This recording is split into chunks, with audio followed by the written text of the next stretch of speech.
jumpaan dan persekutuan kami di pagi hari ini, yang melengkapi dan menjadi dasar bagi perjalanan persidangan ini. Berkenanlah bagi kami ya Allah untuk dapat memahami firman ini, mampu meresapinya dan dikuatkan untuk melakukannya dalam hidup sehari-hari. Layananlah hamba-Mu untuk membagi berita firman ini bagi kami semua. Dalam nama Kristus, firman yang hidup, kami berdoa.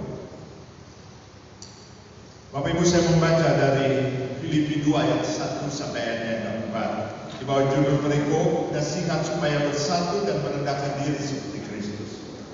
Jadi karena dalam Kristus ada nasihat, ada penghiburan kasih dan persekutuan roh, ada kasih mesra dan belas kasihan. Karena itu, sempurnakanlah sukacitaku dengan ini, hendaklah kamu sehati sepikir dalam satu kasih, satu jiwa, satu tujuan, dengan tidak mencari kepentingan sendiri atau puji-pujian yang sia-sia. Sebaliknya, hendaklah dengan rendah hati yang seorang menganggap yang lain lebih utama daripada dirinya sendiri, dan janganlah tiap-tiap orang hanya memperhatikan kepentingannya sendiri, tapi kepentingan orang lain juga. Sampai demikian jauh bagian firman Tuhan. Berbahagialah orang yang mendengarkan firman Allah serta yang memelihara dan melakukannya dalam hidupnya. Haleluya.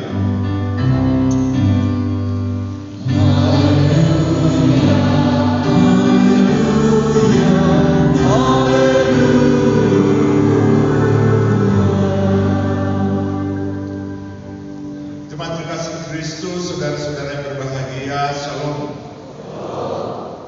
Dalam perjalanan gereja-gereja di Indonesia selalu kita menemukan ada spot-spot, contoh-contoh yang luar biasa. Bagaimana jemaat membangun dirinya secara swadaya. Bagaimana jemaat bergotong royong mengerjakan apa yang menjadi simbol-simbol dari persekutuan jemaat. Dan pagi ini, sejak kemarin sebenarnya saya boleh menyaksikan jemaat GPID Unial Tirtasari Mensum menyatakan salah satu wujud persekutuan dan kerjasamanya lewat gedung gereja yang luar biasa. Tadi saya dengar dananya, anggarannya sekian miliar, sumber dana swadaya. Kita berikan tepuk tangan Bapak Ibu.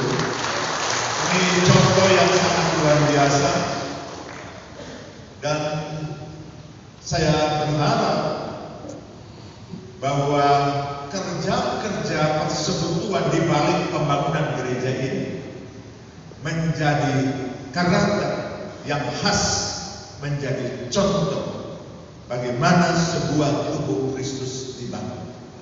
Saya dulu di jemaat, Bapak Ibu, dulu melayani juga di jemaat-jemaat ya di pulau, jemaat di desa. Kami membangun gedung gereja juga. Saya bilang, kebetulan jemaat saya orang-orang jualan, saya tidak bawa proposal duluan. Karena jemaat ini harus tahu bagaimana Allah bekerja, Allah berkarya lewat segala kelimpahan yang ada. Lalu dibangun sendiri. Bapak Ibu, pasti Bapak Ibu pendeta pelayan punya banyak pengalaman membangun gedung gereja sendiri, ya, dengan jemaat sendiri, tukannya dari jemaat sendiri. Karena banyak peristiwa di dalamnya yang mengusik jemaat untuk mengukur, menakar. Kita bersekutu enggak? Kita sehati enggak? Di gedung gereja saya bangun ketika saya di jemaat, tiba-tiba panitia yang datang saya dari majelis jemaat, Pak, pintu di kanan dan pintu di kiri pada dua sisi, handle pintunya duduk tidak rata. Saya bilang, jadi Pak, ada sesuatu di dalam persekutuan kita. Kumpul dulu bicara. Kita sudah punya tradisi, Pak, kalau bangunan Tuhan, mereka bilang seperti itu, salah kedudukan tidak rata berarti hati juga tidak rata. Entah hati tukang tukang dari jemaat ini atau dari jemaat ini ada persekutuan. Bapak arahkan lagi dulu. Saya pergi lihat betul. Ya, sekalipun saya tertawa sedikit, ya, tapi itu mereka mempercayai. Saya tidak bisa salahkan itu. Bisa saja salah mata dan lain-lain. Tapi bagaimana jemaat memaknai setiap detail dari pembangunan rumah ibadah itu sebagai cara mereka menunjukkan persekutuan mereka. Dan ini sesuatu luar biasa. Karena itu saya sangat berharap bukan cuma gedung yang megah ini terbangun, tetapi juga sehati, sepikir, dalam satu kasih, satu jiwa, satu tujuan. Itu menjadi modal yang dicontohkan keluar dari tengah jemaat ini. Menjadi modal yang dicontohkan keluar dari persekutuan keluarga besar GPID yang mulai persidangan sinodenya hari ini.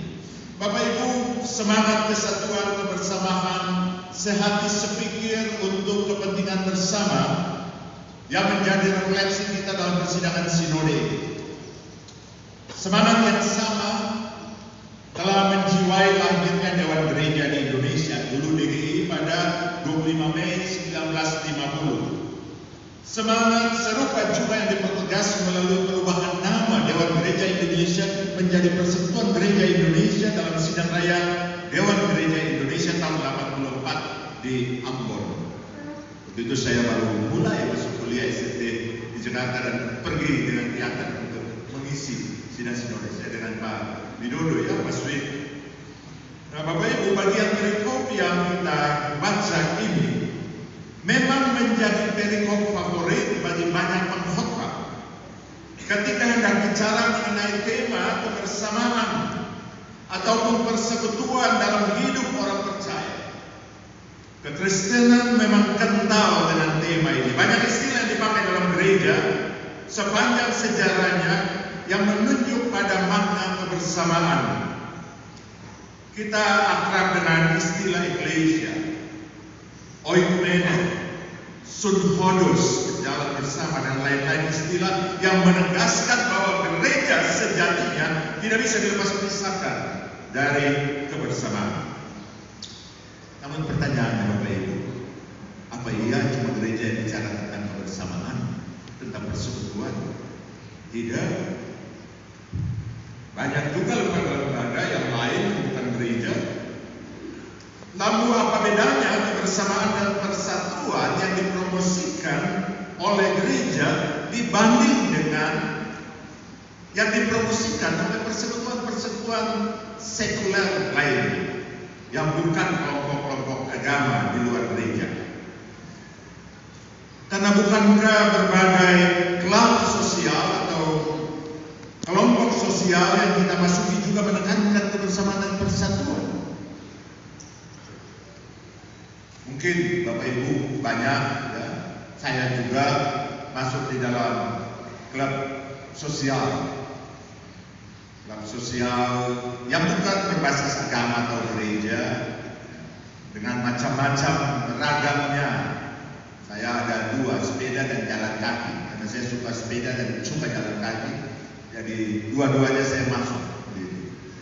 Tapi Bapak Ibu, ada kecenderungan dalam klub-klub sosial, mereka selalu menawarkan orang bergabung untuk meningkatkan juga status sosialnya sebagai individu. Banyak orang masuk klub sosial dan status sosialnya sebagai individu berkembang. Apalagi klub sosial yang sudah mewah-mewah, ya, yang pendaftarannya itu dan lain-lain dan sebagainya. Nah, berbeda dengan kecenderungan itu, Paulus menyerukan kebersamaan dan persatuan yang dijangkarkan pada spiritualitas kerendahan hati. Orang percaya harus dicirikan bukan oleh ambisi dan kesombongan yang mementingkan diri sendiri, tapi dengan kerendahan hati. Begitu dia bilang di ayat 3. Dalam ayat-ayat selanjutnya Paulus bahkan menegaskan bahwa kerendahan hati orang percaya harus didasarkan pada kerendahan hati Kristus yang dinyatakannya sampai pada titik penyaliban. Ayat 8 dan ayat 21 menegaskannya. Dan pandangan seperti ini sangat kontras, sangat bertentangan dengan model pencaharian kehormatan yang berlaku di kalangan bangsawan Romawi pada saat itu. ada satu sistem, satu model kenaikan jenjang di dalam bangsawan Romawi yang namanya honorum kursus tradisional, jenjang jabatan publik bagi para politikus Romawi, atau katakanlah jalan kehormatan ke atas, jalan mobilitas diri dari bawah ke atas. Dan Paulus tidak merekomendasikan itu, berlawanan dengan itu. Paulus menekankan jalan mobilitas dari atas ke bawah, sebagaimana terlihat dalam kehidupan Kristus. Menjalani jalan yang berlawanan dengan kecenderungan para bangsawan Romawi saat itu yang sangat mengedepankan penghormatan individu. Yesus malah diproklamirkan dengan gelar nama di atas segala nama. Mengambil jalan lain, bukan menaikkan jenjang dari bawah ke atas, tapi dari atas ke bawah. Sangat-sangat revolusioner, pertentangan kepada Romawi saat itu. Raja yang merendahkan diri, dan di pihak yang lain Raja Romawi yang meninggikan diri. Tak heran Bapak Ibu, saat itu orang Kristen dikejar-kejar, dibantai dan sebagainya karena punya gagasan-gagasan yang sangat revolusioner dan dianggap subversif. Saudara yang dikasih dalam Kristus, ini cara Paulus untuk mengoreksi keras orang-orang yang pada zaman itu mengilahkan diri mereka. Kaisar disebut Kairos. Yesus waktu itu juga disebut Kairos. Itu cara untuk melawan. Oleh Paulus, saudara-saudara, kebersamaan, persatuan dan kerendahan hati tidak bisa dipisahkan. Filipi 2 ayat 1-4 tidak bisa dipisahkan. Harus dibaca dalam satu kalimat. Kerendahan hati menurut Paulus adalah unsur penting untuk kebersamaan dan persatuan. Dan kerendahan hati sejati diukur bukan dengan menganggap diri rendah, tetapi dengan kepedulian yang nyata terhadap orang lain. Saudara-saudara terkasih Kristus, rekan-rekan pelayan GPID dan jemaat yang berbahagia, tema sidang sinode ini tentunya bukan semata-mata karena gereja pada dirinya berkaitan erat dengan kebersamaan, tetapi karena kebersamaan menjadi tantangan yang terus-menerus harus disuarakan dan diupayakan di dalam dunia di mana ambisi egois mungkin dianggap lebih alami daripada kerendahan hati. Kebersamaan, persekutuan, kerendahan hati, kepedulian adalah kebajikan-kebajikan yang saling melengkapi sebagai paket penuh persekutuan Kristen atau gereja. Bila gereja semata-mata menjadi tempat orang datang untuk menikmati kebersamaan dengan musik yang bagus, full band, serta penggunaan teknologi modern yang memuaskan dahaga pertunjukan entertainment, maka apa bedanya antara gereja dengan kebanyakan klub sosial yang juga menentertain setiap anggotanya untuk memiliki privasi, privilege dan kehormatan individu. Kebajikan-kebajikan telah disebutkan ini belumlah dinamis dan fungsional jika tidak dimuarakan pada sikap dan tindakan solidaritas. Saudaraku, makna keutuhan atau keutuhan makna perikop ini bertumpu pada Allah di dalam Kristus yang telah mengosongkan dirinya menjadi hamba dan menderita sebagai wujud solidaritas Allah bagi dunia.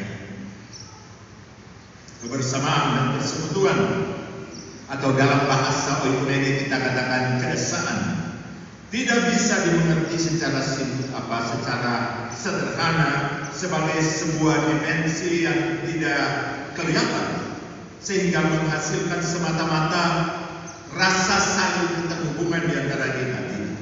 Persekutuan gerejawi secara spiritual harus dimengerti baik secara spiritualitas tetapi juga secara konkret sebagai gerakan solidaritas persekutuan atau keesaan menempatkan kita pada level terdalam di mana baik tubuh maupun roh kita senantiasa berada di dalam perjuangan bersama dengan orang-orang yang menderita, orang-orang yang membutuhkan topangan, orang-orang yang mengalami penindasan, entah itu ras, sosial, ekonomi, lingkungan. Tidak seorang pun boleh menderita dalam keisolasiannya yang ada di tengah komunitas.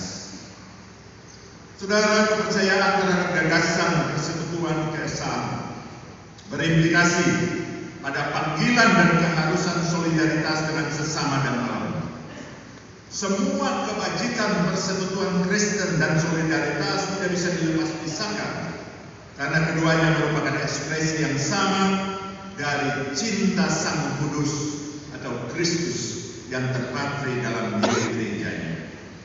Saya sungguh berharap refleksi bersama kita terhadap tema sidang Sinode GPID 26 ini memampukan jemaat ini dan jemaat-jemaat anggota GPID untuk sungguh-sungguh menakar kembali kadar kebajikan persekutuan kita pada skor nilai level berapa kita dikatakan sehati sepikir, satu kasih, dan kerendahan hati yang kita miliki sebagai gereja. Tinggi rendahnya skor ini sangat menentukan level solidaritas yang kita miliki sebagai gereja dalam relasi gereja, tetapi juga berbangsa dan bermasyarakat. Melalui perikop ini, saudara-saudara, kita diingatkan agar semakin erat bergandengan tangan, sehati sepikir untuk kepentingan bersama dan menganggap kepentingan yang lain lebih utama. Di tengah beratnya pergumulan hidup di tahun ini dan tahun-tahun ke depan, kita semua diundang untuk tumbuh menjadi pribadi-pribadi yang tidak egois, tetapi peduli kepada orang lain.